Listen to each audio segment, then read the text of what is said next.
The province is changing the way it provides funding to some of BC's biggest hospitals, including 3 on Vancouver Island. The Health Minister says the current system of block funding for hospitals will be replaced instead with a formula that is based on patients. The government says this patient-based funding will result in shorter wait times for things such as breast cancer diagnosis and hip and knee replacements. But the opposition and the Hospital Employees Union say forcing hospitals to compete with each other will hurt the overall healthcare quality for everyone. Hey, News reporter Eric Thompson joins us now with the story. Eric. Hudson, the Health Minister says block funding works against patients because when hospitals run out of money, people are stuck on wait lists. Well, he says patient-focused funding turns that around by telling hospitals they'll get more money if they serve more patients. However, NDP health critic Adrian Dix says there will still be the same amount of money available, and the funding system proved to be a failure when it was introduced in Britain.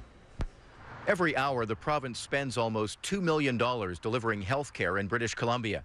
That's just over $2 per person per hour. The health minister says total health care spending is expected to rise to almost $18 billion by 2012. He says that amount is simply not sustainable.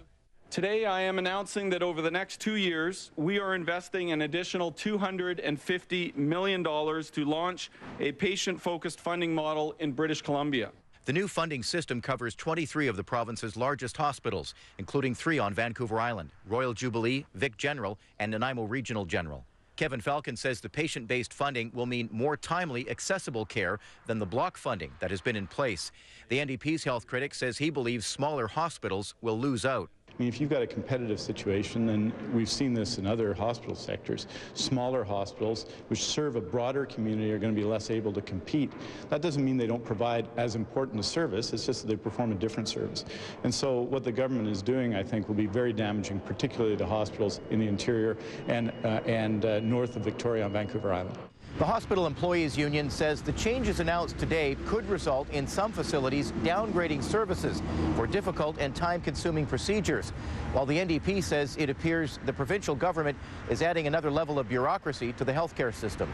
The government now is going to have yet another agency that doesn't actually do healthcare to make decisions about healthcare funding. They've added to what the minister would call the healthcare superstructure. The health minister says the new system is part of an agenda of change that aims to maintain patient care while managing growing health care costs. He says pilot projects using the patient-based funding resulted in shorter wait times for breast cancer diagnosis and increased hip and knee replacement surgeries. We have to do more with the dollars that we're already putting into the system. The Vancouver Island Health Authority says it is too soon to tell what the impacts will be on the 3 Vancouver Island hospitals, but a spokeswoman says VHA is excited to participate. Hudson, I spoke with the Victoria Hospitals Foundation today. The organization says it doesn't get involved in patient care funding, but it welcomes any initiative that provides more timely, quality care.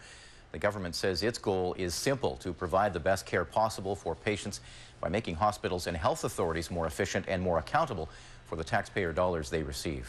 All right, Eric Thompson reporting. Eric, thank you.